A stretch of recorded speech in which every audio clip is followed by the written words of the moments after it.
ચાણસ્મા તાલુકાના ઝીલિયા નજીક Ramadhani farm house ઉપર હુમલાનો મામલો ગરમાયો છે। આ હુમલા મામલે વામૈયા ગામના યુવાનોની અટકાયત કરી પોલીસે તેમનો વરઘોડો કાઢી જાહેરમાં સરભરા કરી હતી। જાહેરમાં સરભરા કરવાના મામલાને લઈ ઉત્તર ગુજરાતના ક્ષત્રિય સમાજમાં ભારે રોષ ફેલાયો છે। રામાધણી ફાર્મ હાઉસનો માલિક ઘુસ્સીટોકનો આરોપી હોવા છતાં પોલીસે દાખવેલા બેવડા વલણ સામે ક્ષત્રિય સમાજમાં ભારે નારાજગી પ્રવર્તી રહી છે। તેથી સામેવાળા પક્ષ સામે કાર્યવાહીની માંગ સાથે ક્ષત્રિય સમાજે આંદોલન કરવાનો નિર્ણય કર્યો છે। નમસ્કાર દર્શક મિત્રો, હું છું સુરેશ વણોર અને આપ જોઈ રહ્યા છો બેનિફિટ ન્યૂઝ। ઝીલિયા નજીક રામાધણી ફાર્મ હાઉસ પર ગત 15 માર્ચે વામૈયા ગામના લોકોએ હુમલો કરી તોડફોડ કરી હતી। આ હુમલા દરમિયાન પોલીસ ઊભી પૂંછડીએ ભાગી જતા સમગ્ર રાજ્યમાં મામલો ચર્ચાસ્પદ બન્યો હતો। ત્યારબાદ પોલીસે વામૈયાના 18 યુવાનોની ધરપકડ કરી વરઘોડો કાઢ્યો હતો। વરઘોડા દરમિયાન જાહેરમાં યુવાનોની પોલીસે સરભરા કરી હતી, જેના કારણે ક્ષત્રિય સમાજમાં ભારે રોષ ફેલાયો છે। ઉત્તર ગુજરાતના ક્ષત્રિય સમાજના આગેવાનોએ પાટણમાં બેઠક કરીને પોલીસના બેવડા ધોરણો સામે નારાજગી વ્યક્ત કરી છે।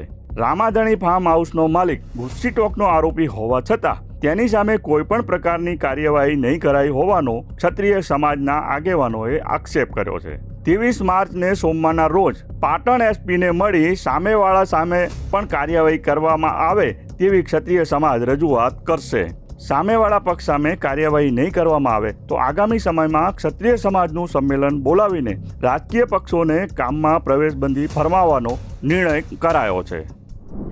આજે વામૈયા રામભાઈ માતાના મંદિરે ક્ષત્રિય સમાજ એકઠો થઈ અને માગણી કરી છે કે તાજેતરમાં વામૈયા ગામના અને આજુબાજુના ક્ષત્રિય સમાજના 18 જેટલા દીકરાઓ જેમનો પાટણ જિલ્લાના ઝીલિયા ગામે ભાર્ગવ અને ભાવેશ કરી અને જે વ્યક્તિઓ છે જેનો ગુનાહિત ઇતિહાસ છે એના સાથે જે ઘર્ષણો થયા અને એ ઘટના અંતર્ગત ક્ષત્રિય સમાજના 18 યુવાનોની ધરપકડ થઈ અને 18 યુવાનોને પોલીસે ક્રૂરતાપૂર્વક બર્બરતાપૂર્વક કાયદેસર લોકશાહીનું હનન થતું હોય લોકશાહીનું હનન કરી વસ્ત્રાહરણ કરી અને કાયદો અને વ્યવસ્થા હાથમાં લઈ અને પોલીસે સડે ચોક જાહેરમાં જે ઢોરમાર માર્યો છે, જે અમાનવીય વ્યવહાર કર્યો છે, એના સામે ક્ષત્રિય સમાજનો ઉગ્ર રોષ છે। ક્ષત્રિય સમાજમાં રોષની લાગણી ભભૂકી ઉઠી છે। ત્યારે ક્ષત્રિય સમાજ એક માગણી કરે છે કે પોલીસ તંત્રની અંદર જવાબદાર તમામ કર્મચારી, જિલ્લા પોલીસ અધિક્ષક શ્રી આ લોકોએ જે ભાવેશ અને ભાર્ગવ જાણે બહુ મોટા રાષ્ટ્રભક્ત હોય, બહુ મોટા દેશભક્ત હોય, વીઆઈપી હોય, સંત મહાત્મા ધર્માત્મા હોય, એમને રીઝવવા, એમને ખુશ કરવા, એમનું મહિમા મંડન કરવાના હેતુ અને આશયથી અમારા દીકરાઓને રિકન્સ્ટ્રક્શનના નામે વરઘોડો કાઢીને 18 દીકરાઓને એના ફાર્મ પર લઈ જઈ અને ત્યાં આગળ ઉઠ બેઠકો કરાવવાના જે દ્રશ્યો સર્જાયા અને આખા ગુજરાતે જે વિડીયોના માધ્યમથી જોયા એના થકી આજે ક્ષત્રિય સમાજમાં ખૂબ રોષ છે। એટલે તમામ પોલીસ કર્મચારી, એ ચાહે એલઆરડી કોન્સ્ટેબલ હોય, એએસઆઈ હોય, પીએસઆઈ હોય કે એસપી શ્રી, આ તમામ તત્કાલીપણે બરતરફ થાય, સસ્પેન્ડ થાય એવી ક્ષત્રિય સમાજની માંગ છે। આ માંગણી નહીં સ્વીકારાય તો સોમવારે અમે ફરીથી વામૈયા મુકામે ક્ષત્રિય સમાજ એકઠો થશે।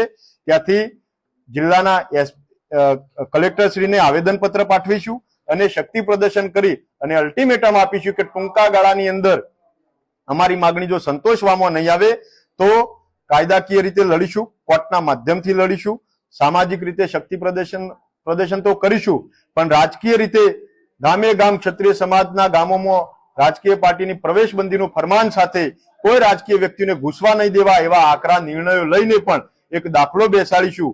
ક્ષત્રિય સમાજના આ સ્વાભિમાન પર પ્રહાર થયો છે એને સાખી નહીં લઈએ એ મિજાજ સાથે આજે ક્ષત્રિય સમાજ એકઠો થયો। જે પ્રકારે કાર્યવાહી થઈ રહી છે એની સામે અમારા સમાજે વધુ ઉઠાવે છે। સામેના જે બંને ગુનેગાર છે એમનું મકાન પણ ગૌચરમાં છે। એ લોકોની સોશિયલ મીડિયા પર પોસ્ટો હથિયારો સાથે ચાલે છે। એમના સમર્થકો હોય કે જે હોય એ આવા પ્રકારે પોલીસે મદદ કરી છે, એના કારણે એને હીરો બનાવી રહ્યા છે। તેમ છતાં પોલીસ ચૂપ છે। સોશિયલ મીડિયામાં અમારા સમાજ વિરુદ્ધ અભદ્ર ટિપ્પણીઓ કરવામાં આવે છે, તેમ છતાં પોલીસને બધા જ પુરાવા આપવા છતાં ભાઈ આ જે બંને ગુનેગારો છે એમના વિરોધમાં પણ અત્યાર સુધી એમના વિરોધમાં કાર્યવાહી કરી તો ક્યારેય એમની કોઈ દિવસ આપણે રિકન્સ્ટ્રક્શન થયું એવું જોયું નથી. બંને આરોપીઓના આટલા મોટા આરોપી હોવા છતાં અને આ ગુનામાં અમે કહીએ છીએ ગુનો થયો છે, ગુનેગારોને સજા થવી જોઈએ. અમે ગુનેગારોનું સમર્થન બિલકુલ આપતા નથી, પણ અમારા સમાજની લાગણી દુભાવી છે કે પેસિફિક અમારા સમાજને ટાર્ગેટ કરી અને પોલીસે કેમ આવું કર્યું એ પોલીસ સાથે સવાલ છે. એટલે અમે આગામી સમયમાં સોમવારના દિવસે ભવ્ય સંમેલન ભરી આવેદનપત્ર પોલીસ અધિકારી અને કલેક્ટરશ્રીને સરકારને આપવાના છીએ અને કહેવાના છીએ કે ભાઈ આ જે આમાં પોલીસે જે આરોપીને સાવરવાનો પ્રયત્ન કર્યો છે એના વિરુદ્ધમાં કાર્યવાહી થાય. જે બર્બરતાપૂર્વક અમારા જે યુવાનો છે એમને માર મારવામાં આવે છે એમાં સંડોવાયેલા ઉચ્ચ કક્ષાના અધિકારીઓથી છેક નીચે સુધીના અધિકારીઓ વિરુદ્ધ કાર્યવાહી થાય. જે પ્રકારે કઈ પ્રમાણે ડ્રાઈવર એમના સમાજનો ભાગી ગયો અને આખું એક ષડયંત્ર કર્યું અને એ ડ્રાઈવરને સસ્પેન્ડ નથી કર્યો અને બાકીના અધિકારીઓ સસ્પેન્ડ કર્યા છે. એટલે આવો પક્ષપાત ભર્યું વલણ કેમ? એટલે પોલીસ સામે પણ સવાલો છે, બીજા પણ સવાલો છે. એટલે એ આરોપી વિરુદ્ધમાં કાર્યવાહી થાય, પોલીસ વિરુદ્ધમાં કાર્યવાહી થાય. એના અનુસંધાને અમે સૌ સમાજના આગેવાનો સોમવારના દિવસે બંને જગ્યાએ આવેદનપત્ર આપી સરકારને વિનંતી કરવાના છીએ કે બેવડો ધોરણ રાખ્યા સિવાય આવા લોકોને તાત્કાલિક અસરથી સસ્પેન્ડ કરવામાં આવે અને આની વિરુદ્ધમાં કાર્યવાહી કરવામાં આવે અને એનું પણ રિકન્સ્ટ્રક્શન થાય એવી અમારી માગણી છે. અને જો અમારી માગણી નહીં સંતોષાય તો આગામી સમયમાં અમે જલ્દથી જલ્દ કાર્યક્રમો આપીશું અને એનો ભોગ બધા રાજકીય પક્ષો અને સરકાર પર બનવું પડશે એવી મારી આ પત્રકારોને પણ વિનંતી છે કે અમારા જે આ વિષય છે એને લોકો સમક્ષ લઈ જાય.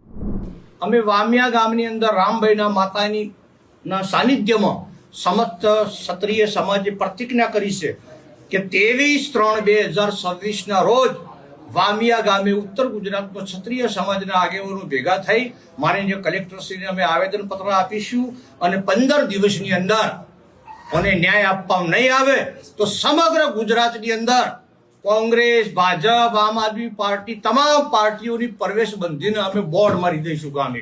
કાયદાની રીતે અમે લડીશું, ન્યાય મેળવી જંપીશું અને આ કૃત્ય એક ગુજરાતમાં ક્ષત્રિય સમાજને દબાઈ દેવા માટેની જે ફોર્મ્યુલા ચાલે છે એ ફોર્મ્યુલાનો પર્દાફાશ અમે કરીશું અને આખરી દમ તક લડીશું. ન્યાયની રીતે, કાયદાની રીતે, કોર્ટની રીતે, સામાજિક રીતે અને રાજકીય રીતે.